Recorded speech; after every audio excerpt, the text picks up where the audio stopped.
Hello. Yeah, man. Hello. How you do, guys? Hello. Yeah. Welcome, everybody. Fantastic. I'm a bit sunburnt, but other than that, I'm alright. Just got my Looking crown red. red. Yeah, looking a bit red, guys. Oh, looking a bit red. Looking like a beetroot. Stuck in the bloody garden all day. Why'd you Digging get up. chucked out? Digging up. No, I was ordered to do, Gestapo to do some gardening, so. All right. Let's not talk about gardening because one thing this channel isn't is a gardening. No. No, it's a gardening not. Channel. It's not a gardening topic, no. It's not. Unless the topic's ganja, and then we'll talk about it. And that brings me nicely onto tonight's topic of obscure albums that may be forgotten and fueled heavily by drugs. Anyone like drugs? Anyone? No. You're gonna have to Not bear with me a sec. I'm gonna have to change. I'm just gonna throw this chair through the window and get the other chair because it's creaking like mad. So 1 second. Well, I oiled mine yesterday to get rid of the creak, so I'm alright. Come on, give us a spin then, guys. There's no more. I Oh. can't with my headphones on. Hey. 360, man. 360. And I'm back. You missed my 360, Wayne. Okay, 360s in the house. Everyone with a 360. Yeah. 360. I did a 360 on my chair. Did you? Yeah. You missed Pretty it. grown It up was- with you. It was pretty good. Oh, the lads were impressed. Yeah, All I was right. impressed. It's That's impressive. Reminded me of the good old days back in the old kind of bar. Ah, yeah. man. This is switching places around. The spin Well, around. he didn't fall off and take any radiators off the wall or fireplaces off the wall. Yeah, man was yeah. absolutely pissed and would just spin us around the chair. I'm surprised we didn't fall Yeah. over each other. It was a good laugh, though. It's a good laugh. Ooh, what's your nicking tonight in your little jar, Wayne? pints of rosé, Nice. 72, Not good, yeah. Caribbean. Well, I'm drinking something that gets rid of Corona. Oh, God. You don't say Corona on the stream, we'll get banned. Don't mention 4G, I mentioned 5G, or Corona. I mentioned For my God's beer. sake. I mentioned the beer. Anyway, these Let's these not albums, mention 5G, or 5G, because Or you will 5. get thrown off this platform. Okay, I won't mention 5G again. I didn't Okay. mention 5G. I'm just talking about my Corona beer. Mentioning 5G. Yeah, look, the Corona, and I didn't mention 5G at all. Okay. 5G has got nothing to do with this, so just leave 5G out of it, okay? It looks like Goodness. Jarvis needs a Yeah. bit of 5G. Roll up his bastard ass. I think I've got a bit of 5G today, man. I'm a little bit tired tonight, to be honest. What? What? Was you telling us that you feel a bit tired? A You little don't, bit tired you don't tonight. need to tell us That's that, why he's Jarv. in his We cough. know. That's why he's in Whenever the we cut. see you, we know Rock you're the tired, cut. man. Rock the cut. Rock the cut, don't rock the cut, baby. Rock the cut, don't rock the monkey. Don't tip the gold cat He's a over. baby. He's a baby. But he's got a nappy on as well. You know. Yeah, man. I ain't got nothing on under these t-shirts. I've only got the t-shirt. We will get chucked off. Yeah, man. Really, my Got beer. your internet office attire on. Yeah. What? He's got his shoulder Shirt pads on and as tie, well. and then just your Yeah, underpants. that's it. He's Yeah. got his budgie smugglers on. Slippers. Budgie smugglers. He's got his His favourite Y fronts. With his Holy Mickey Mouse on waffles. them. He's got Mickey Mouse on them. Me no. Minnie. Oh, all right. Minnie Mouse. That sounds even worse. Right, Come on, then, let's get this show on the road. So what we got topic tonight then, Mr. C? that's well, you know, the topic. Albums? Yeah. Long lost Last albums week, of the- I asked you to you're free, 1, 2, 3, to listen to 3 albums. Well, I did. I did The listen. reason being, I was looking through some old CDs of mine, and I came across them, all but one, which is Mount Rushmore. What the other albums remind me of. I've been listening to these albums from about the age of 3, 4. So even if I can't remember them, I've been told that's when they was being played to me. So they're quite Right. obscure. Farm being the most obscure-ish. It's 1970. obscurest. 1970. 1971. Wasn't it? Not Oh, all. that's- They are labelled as all three are labelled as psychedelia albums, but Let's see, go and look. Well, and 13th floor elevator was the where I think they coined the term psychedelic band. I don't know. With psychedelia, it really is a complicated genre, and its origins are from the jazz days and the bebop days, so they think, and it was all based on unruly music, and it took several genres till they actually got to psychedelia, with the electric guitar and pedals helping. Yeah. But we all know the famous psychedelic bands, like The Experience and people like that. Yeah. But we're going to have a look at the less known. I'm not saying in particular all these are completely psychedelic, but they do have some form of psychedelia to them. And plus, they was always smashed out in their heads on LSD. So Well, the one that I look on, the caption was with the name of the band, and they also put psychedelic blues rock. So there was a combination of. Which one was that, Gas? Which one were you listening to? All of them are psychedelic blues rock. Yeah. Well, say I listened to Farm, brilliant, and Farm, they actually recorded every track one take. No retakes or anything. Just one take. All the songs. They're when you think how they were elite guitarists and stuff, musicians in those days, as compared to, I'll say, some today who are not so well versed on what they play. But no, these lot they knew their craft, man. Brilliant. And I'm glad I listened to Farm. I've never heard of them before, but absolutely amazing. And I come across a couple of other ones. Same, sir. Eh? A surprise to me as well. Like, I've heard of The Farm, Yeah, but yeah. I didn't realise there was a band called Farm. Farm, yeah. No, no, So man. it's, Yeah. I toured about, what was it, 20 years before, 30 odd years before. Well, I listened to High on Mount Rushmore first, and then I checked Farm out, and I got to say I like Farm. Really good album. And there's a couple of other ones as well. Dogfoot and Whale Feathers, another 70s band. There's some crazy names, isn't there? Yeah, Yeah, man. I'll have to check them out. Dogfoot and Dogfoot. Whale Feathers.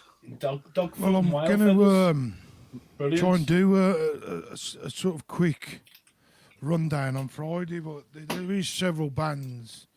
There's thousands of them if you want to start getting into psychedelia. Yeah. Absolutely loads. Well, Some of the greatest names. When I I'll listen tell you to what, it'd be nice as well if anyone watches this and they've got any psychedelic albums that they really should listen to, then bang it down in the comments. We'd like to, yeah, so we can check them out. Yeah. do a bit of learning, I suppose. Well, that's it. I mean, Farm and High on Mount Rushmore, and I felt like just delving into, because I was recommended some other ones, and I say Dogfoot. I saw them on the side. I thought I'll check Dogfoot, and I'll check out Whale Feathers. Absolutely amazing musicians, just so solid. And there's the one I think in Whale Feathers, they start with a solo. I think it's Whale Feathers. the start of the album starts with a solo, crazy, and then they just get into it. And There's a few. There's It's a a Country lot of- Joe and the Fish. That's quite an obscure. a lot of good bands in those days who obviously couldn't compete with the mainstream Moby bands. Grape. That's another obscure one. But we'll have a look at some more obscure ones as we go along in this whatever it is. Yeah. That's what I'm starting to do now. Is I want to follow these old albums and stuff because they'd be interesting to get these on vinyl as well if you could get them. But like Farm, they recorded that album and they split up a year later. You know, They pretty have sad. Pretty they sad, have on really. occasions reformed. I think they Yeah, but- reformed 35 years after to do Oh, some yeah. stuff. Yeah. I don't Absolutely know. amazing band. Just terrible that they split after a year. So, but then again, in those days, it was there were a lot of drugs and stuff, and some of them obviously didn't get on. Like High on Mount Rushmore, I think a couple of them died, didn't they? The bass player died. Yeah. Yeah. In them days as well, they could put stuff out a lot faster, couldn't they? They could put a couple of albums out in a year, Yeah. at least 2 albums out in a year. And now it's just like one every 3 or 4 years. Yeah. I'll say that's Farm is very good album, very good. Long as well. I think Farm is 38 minutes. I can't remember precisely, but which one's got the really long last song? Oh, I can't remember now. Right. It weren't the Elevators one. No, the Elevators. Yeah. Well, the Elevators. Anyone interested? High on Mount Rushmore's got sort of 2 songs amalgamated into one. It's about 8 minutes. Might be that one. Yeah. Yeah, the Elevators have got. They made a film. I think it was 2006. Could be wrong. That's worth checking In out. 2005, yeah. That was it. The lead singer suffering with schizophrenia, isn't he? Or well, dead now, I think, isn't he? But he was suffering with schizophrenia, I think. Yeah. Yeah, that well, was he gets got section, isn't well, they reckon that was the side effects of all the shit he was taking. Rocky. That's Yeah. basically how psychedelia worked. It started sort of I'll go back a little bit from jazz, and the people that wanted to play free jazz and didn't want to play what they called the white man jazz, where everything was to the bar and everything. They went on and done bebop, which was a bit more free range, and then you sort of had the ragtime, and then gospel, the beatniks, part of it. Then rock and roll came into it, and then round about the 50s, they reckon that's where LSD was easily accessible, and I can't remember precisely, but some bloke was getting the LSD or knew something about the CIA using LSD and thought that'd be interesting for I think there was a professor who was doing lectures and stuff, advocating it, and I the don't know if CIA were I using. don't know if it was William Burroughs or there was another one, but there was a few people involved. And if you're thinking the same person, I don't know. He went on and travelled in a bus, then he went into exile for a little bit. But he was supposed to have introduced LSD to some of these bands, and that's sort of where you get the psychedelia from. But you've also got the story of Bob Dylan changing folk into folk rock, and then the Beatles. Well, that's when Bob Dylan decided to ditch the acoustic guitar and he picked up electric, and they just went up in arms. He did a gig with electric and they absolutely hated it because they were used to him playing acoustic. But that's when he started trying out electric, and they didn't like it at all. But obviously, with psychedelia, it reminds me of with all LSD, the Eagles went out into the desert to think of a band name and things like that. And they were all lying down, obviously wasted. And an eagle flies over, so that's where they got the name at the Eagle, which is crazy because they just went out, they're all smashed. And they wanted to find a name for the band and all that. And of course, this is where they experimented a lot with LSD, and they would have taken that on board, wouldn't they? They would have jumped on that, the bands and stuff in those days. Apparently, the Grateful Dead, the house that they were living in was funded by their dealer. I'm not sure how true this is, but yeah, apparently it was basically their house was funded by the dealer, and they were, I don't know whether they were selling it on the dealer's behalf or whether the dealer was going round there to sell it or what. I don't know, but I need to do some more on that. Again, if anyone's got any information, yeah, apparently, it sounds like it could be, feasible that in those days, like today now, they have people on speed dial, don't they? So they could just call up. But if these bands were in this house, they more or less got like a speed dial, or ring someone up or say, look, bring us our stuff over. So, we need to get smashed. Yeah, apparently it was like the Grateful Dead's house was like a local community centre. Just everybody was round there. I mean, it would have been parties and stuff, wouldn't it? And all that stuff. Yeah, so I've been doing when I was been looking into High on Mount Rushmore. Yeah. The album's dedicated to the Love Burger lady of Haight Street. Oh yeah. So I had a little look like to see what the Love Burger lady was. And what I've tried to find, what I found out is Haight Street in San Francisco. There was a little burger shop, and there was an Iranian woman with bright red hair that used to sell her Love Burgers. Mm.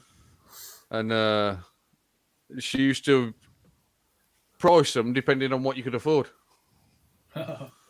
So if you had no money, she'd give you it for free. Yeah. But up to that area, man, fuck me, it was a cooking pot for I suppose the psychedelic sound at the time. The Grateful Dead lived there. Hendrix lived there. Janis Joplin. I don't know whether these guys, Mount Rushmore, whether they lived in the area or what, but Yeah. But yeah, man, it was like I suppose an LSD cooking pot, though. Yeah. Which is no surprise that you got Silicon Valley growing out of it now, haven't you? Just round the corner. Yeah.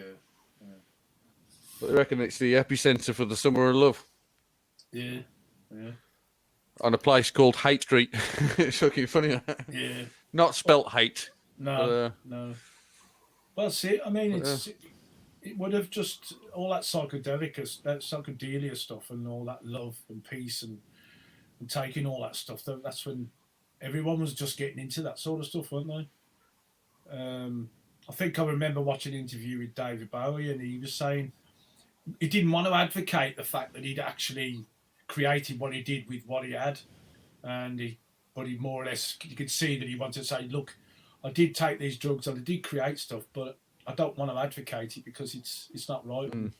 I don't want people taking every drugs just to try and be creative with music and stuff, but nevertheless, it was a lot of them thought that taking all this stuff made them creative, and I personally, just maybe it opened another doorway or something for because talented people anyway, like myself, anyway, wouldn't need hard drugs because I don't know, maybe just open a door for their creativeness.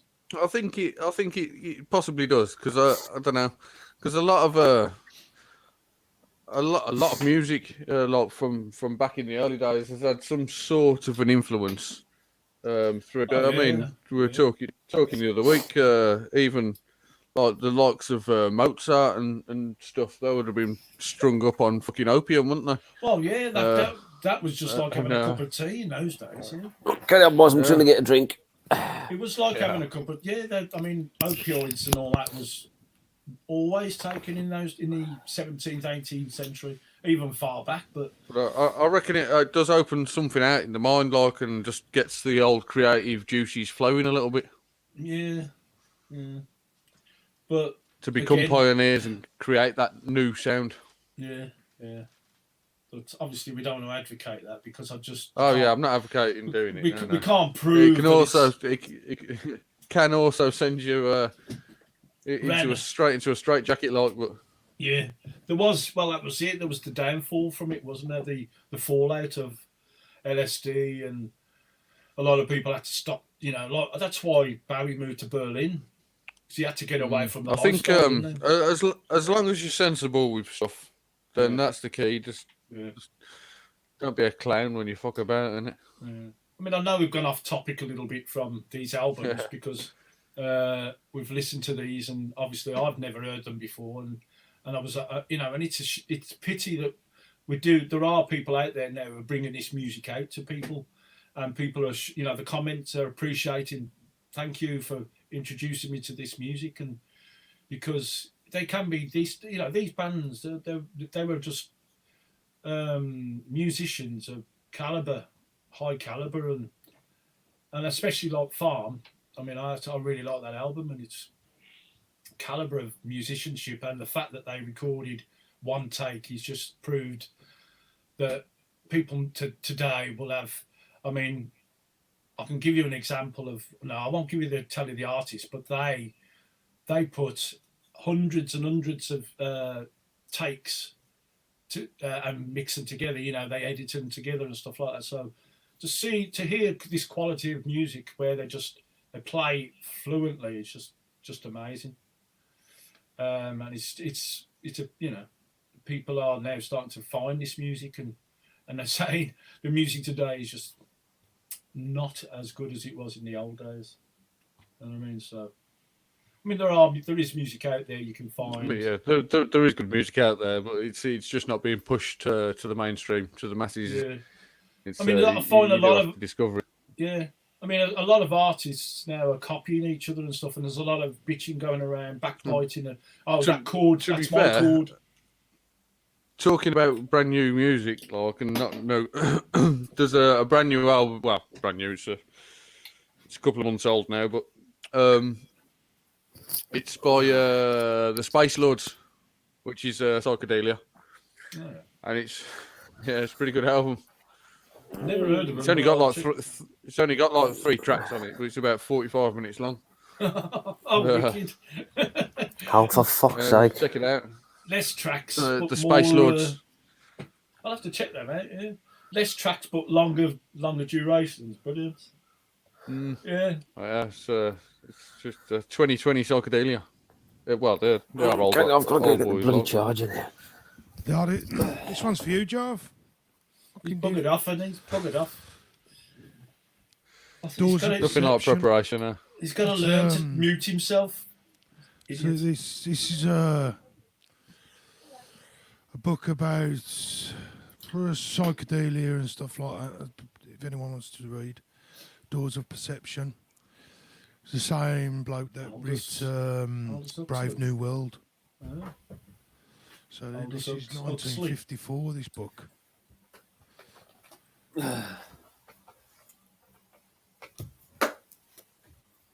When you say 1954. So he actually, to write the book, I think he actually got off his head on hallucinogenics. I'm not 100% sure, but that's something to look into. Well, see, I mean, I think it was just common ground just to be doing that opioids to do all sorts of stuff. Wasn't that's the misconception, you see, because people think the Velvet Underground was a psychedelic group, but they weren't. They was completely different. So the bands like Velvet Underground was taking heroin, and the bands like Mount Rushmore and bands like that was taking LSD. They was more the people. The psychedelic people were more beatniks. The the Velvet Underground, not hippie, but more of an heroin induced sort of way of living. But they lived completely different lives. The only thing they had in common was probably music and getting smashed out of the faces. Apparently, that changed this Hate Street. The LSD was flowing, and then a few years later, that's when the heroin started coming in, and it started changing the mood a little bit. It was a little less lovey-dovey, and the atmosphere changed slightly. So a lot of people moved out. A lot of the love, one love people, and that they all fucked off. There's an actual good 'Cause documentary. it became a lot on that. moodier. There's an actual good documentary. His daughter still speaks about or I've seen her speak about living there. Whose daughter? One of the Grateful Dead daughter. I think she still goes around and does his stuff and that, sings his stuff. But I wonder if Mike Bolan was. she was a young girl living there, growing up, and when all this acid was being passed around. Oh, a lot of them did, didn't they? A lot of them grew up around that era of just. Yeah, I think it became natural to them. Just The Summer of Love was 68, wasn't he? I think, and then it quickly changed, and then things got a lot darker, even with psychedelia. Everything just got a little bit darker. I tell you, talking of darkness and how things influenced. There's a track in the middle of Mount Rushmore. I think it might be Looking Back, and it gets quite dark, like, and just moody and that. Like, it just really reminded me of sort of Deep Purple or Sabbath. Yeah, there was a lot of references. Obviously, they will do, but I did find a lot of references with Farman. Yeah, very, very good. So you think, could 20 years on, who could have been, 10 years on, who would have been listening to the album, and whether it would have got to them, and whether it would have influenced them all. All right, okay. Well, I gotta go, boys, because she needs a laptop. Okay. Boys, have a good one. Yeah. Okay, boys. See you in a bit. See you in a bit. Peace, See you in a bit, tell her. Yeah, I forgot where we was now.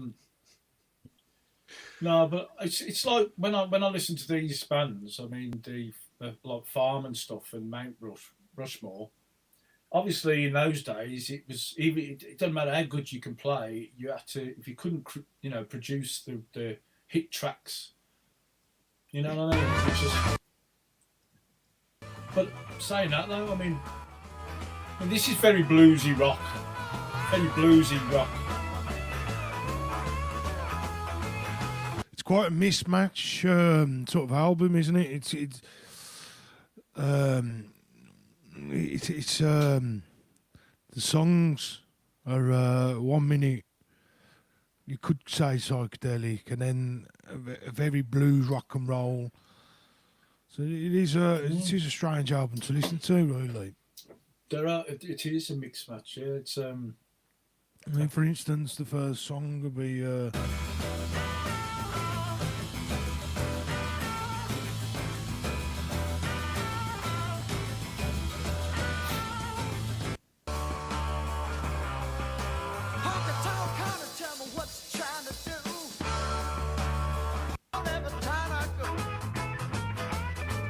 I like this one. I like this one.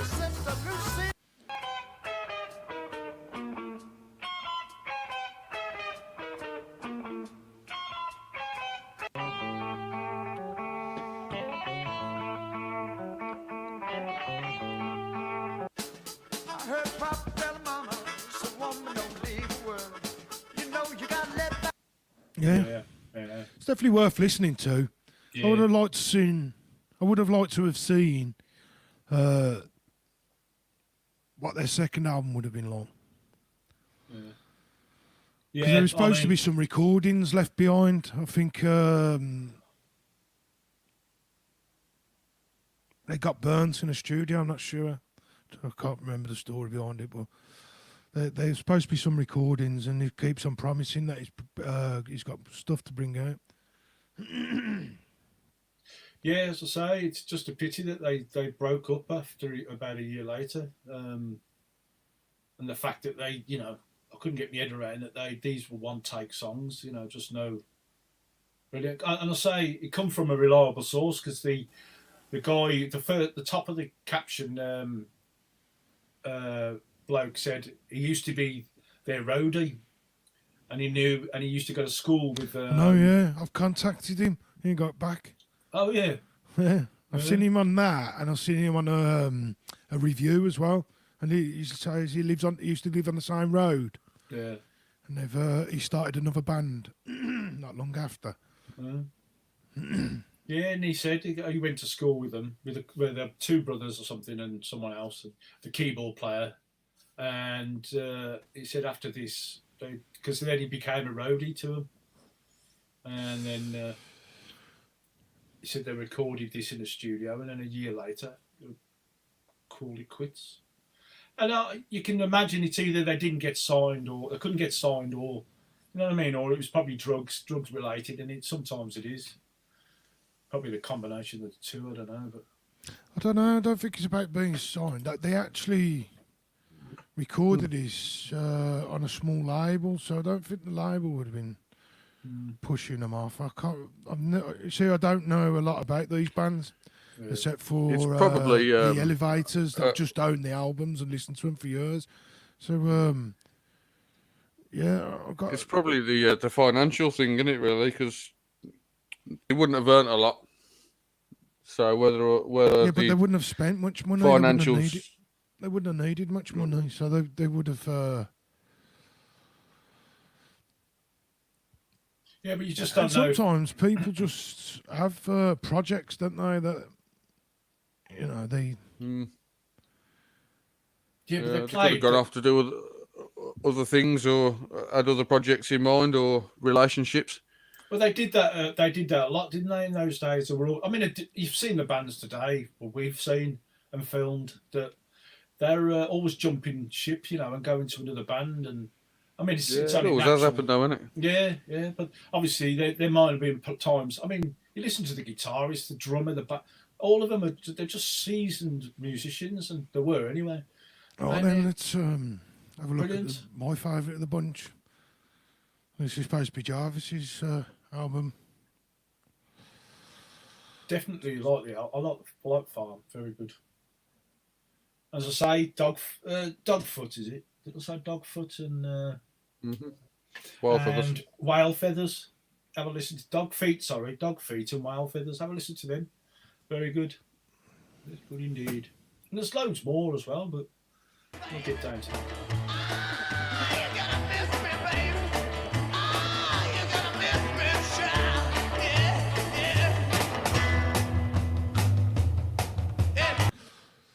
See, yeah, these I- are the originators, apparently.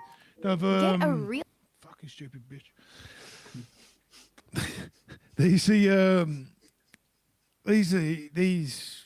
supposedly coined psychedelia, even though there was psychedelic bands before.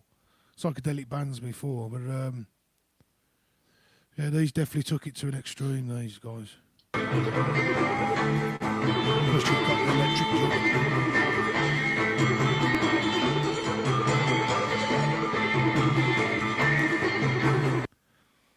I was only one when this was made. One. Bloody hell. But yeah, 20 there's, years before I was born. Yeah, man.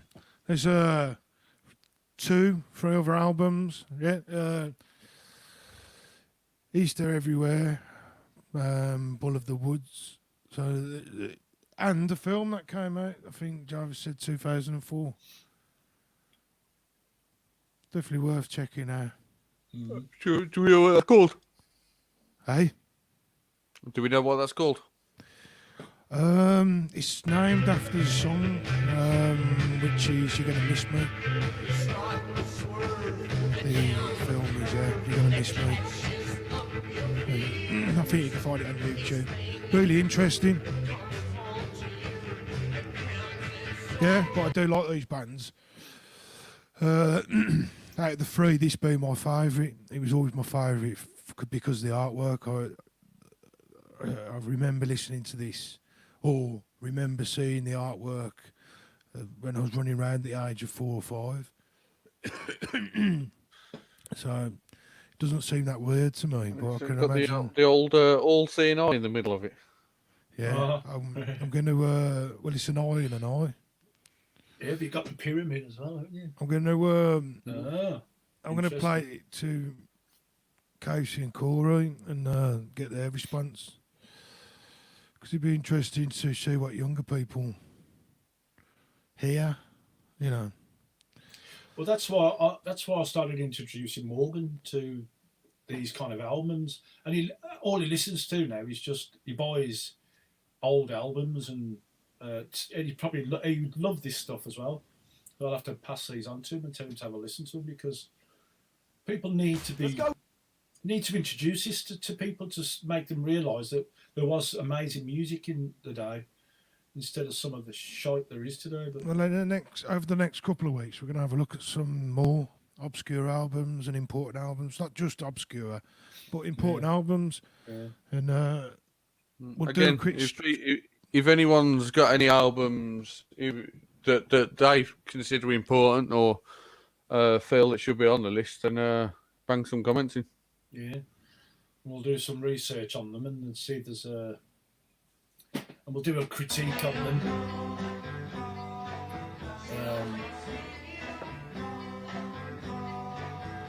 Yeah, so we'll do a little stream on Friday if everyone's got half an hour, and I'll come up with and we'll choose some more albums. Yeah. I'm going through a few more I've pulled out, which Well, I think I'd like to work on these the whale feathers or dog feet. I'll probably just stick on to the whale feathers. Really good. well, I was thinking we might look. Unless you want to. This is round a sort of a year, and one album was made before the Summer of Love. One album was made the year of Summer of Love, and one was made after.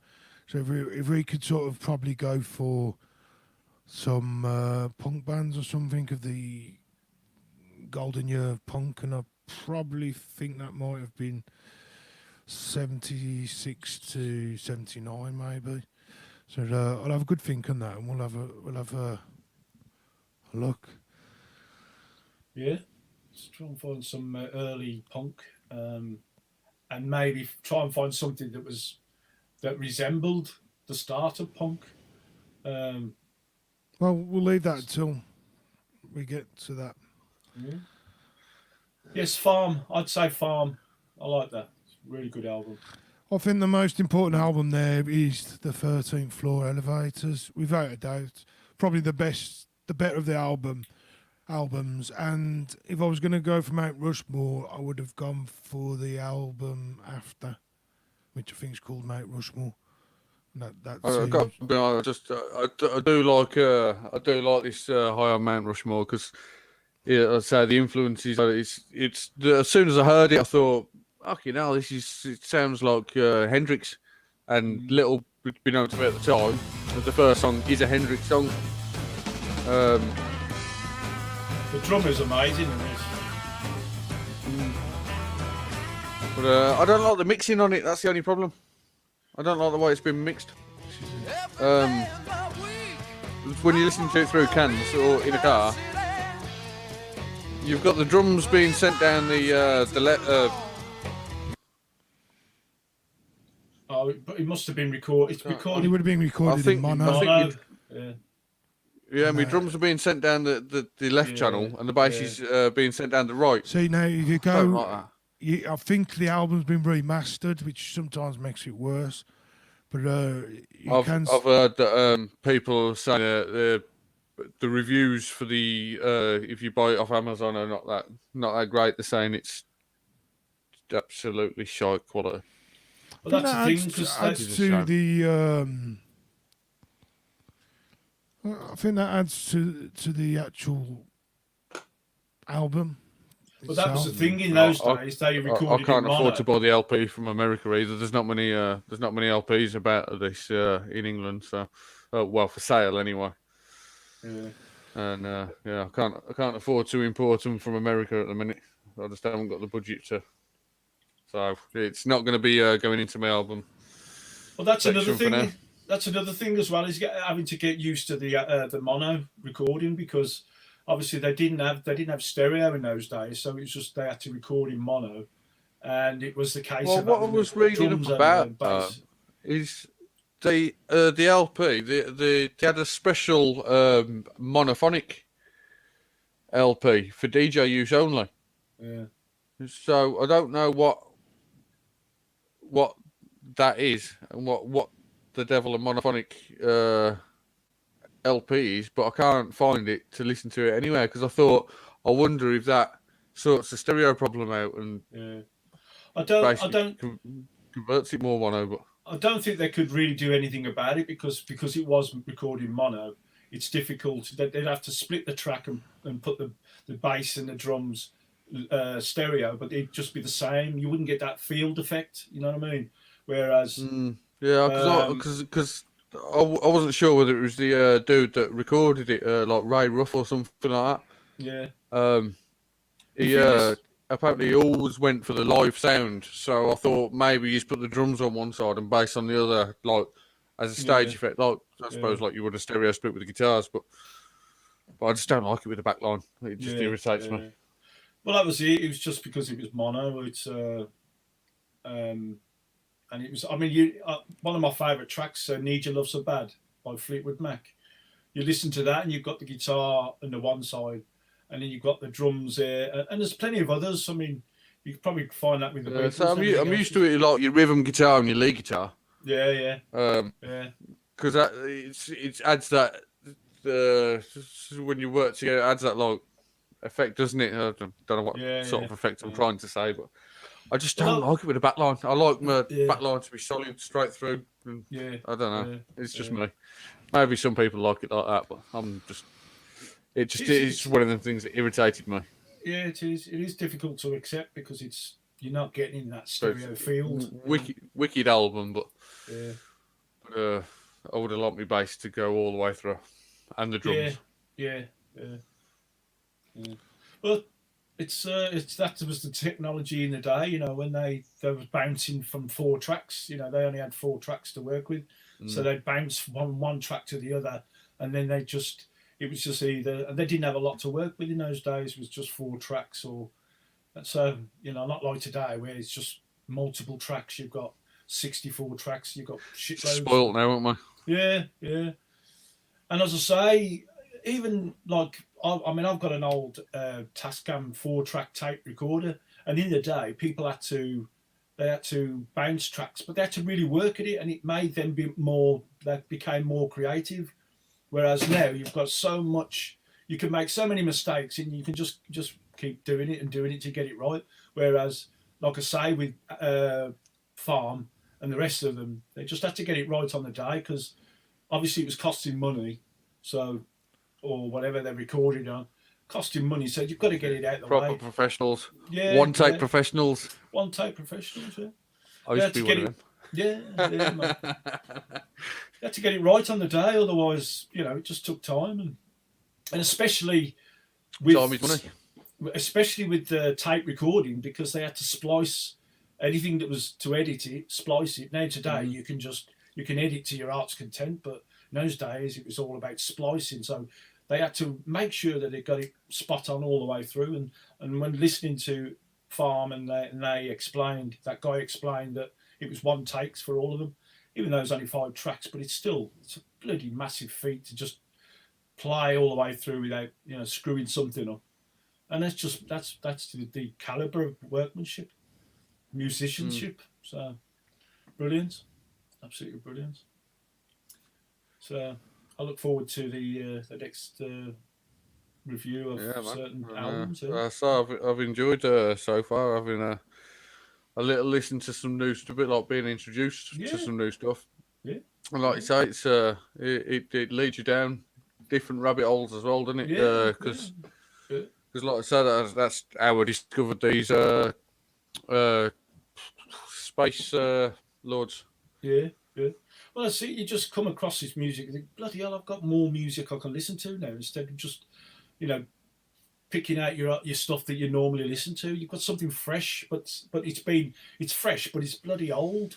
It's fresh, but it's old. And of course, what you've got to do is then, obviously, like you've said, you've got to get used to the recording format they had in those days, and it is difficult because once they started transitioning from mono to stereo, then obviously things changed, and they only could. I say they were only recording on 4 tracks. At some, even the Beatles had to record on 4 tracks. So, yeah, they were limited. So they were limited, but they had to be more creative with the limitations. Like today, you don't. You can get a guitar that plays for you, you know, and it's wrong because it makes you lazy. But you know, it's you've got everything now. You don't need. You've got software that will play anything for you. That's it. You can hum now. Yeah, you can hum now and have it converted into a MIDI. Yeah, that's it. Yeah, that's Brilliant. And it is great for creativity. Yeah. But again, it's there's upsides and downsides, isn't there? Yeah, yeah.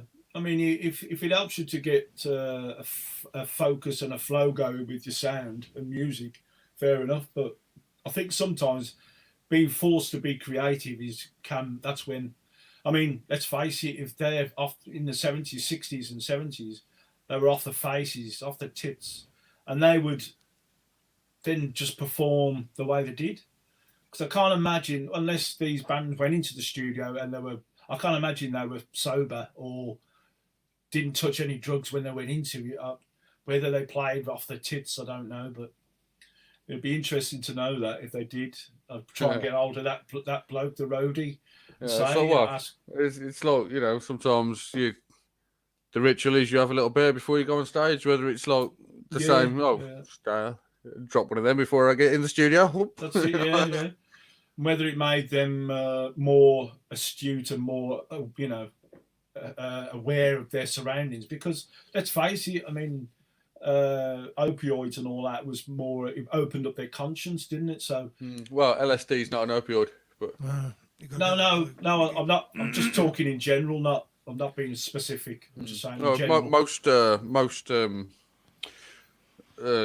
substances do, I suppose. It's like in the jazz scene. The jazz players like to smoke. Yeah. And they used to say if you've got any jazz musician that doesn't smoke, then he's got to be a really fucking good musician. Because they were all. Well, I suppose they needed just to chill, didn't they? Because it was for them. It was just to chill. Well, it's like I know from experience when I used to play and I'd have a little smoke, just sort of slows time down. And I have heard watch the jazz documentary. I can't think what it's called now, but it might have been a marijuana documentary or something. But the way it just slows time down when you're playing, it's almost like what you do in a normal 124/4. It almost like slow your finger playing speed. Well, I don't know. It feels like the music's slowing down, so you can bang a whole load more notes in there.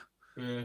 You know what I mean? It's like it just opens out the bars just so you can bang more notes in. It's just weird shit. Like, well, that's it. I know what I mean in my head, but that's whether anyone else gets that, I don't know. I never know. No, I understand. I understand what you're saying. Yeah, it's just one of those things that would obviously affects the brain in such a way that I'm no expert, but obviously I've done the same as you, where it does tend to influence the way you normally would play. You know, when you're just sitting in your room playing a guitar, it's different. But sometimes it's just that transition between when you used to have a little smoke and you're just playing away, but then when you're playing along, obviously I don't think it would be as effective if you was on your Todd. If you was on your own, I don't think it'd be that effective. But when you're playing along with musicians, that's when you start to everybody opens up, because then you start, because I think you feel the vibe of the other musicians as well. So So And I I think you just feel music differently in general. yeah. Yeah. No, I just think that's where everybody gels in.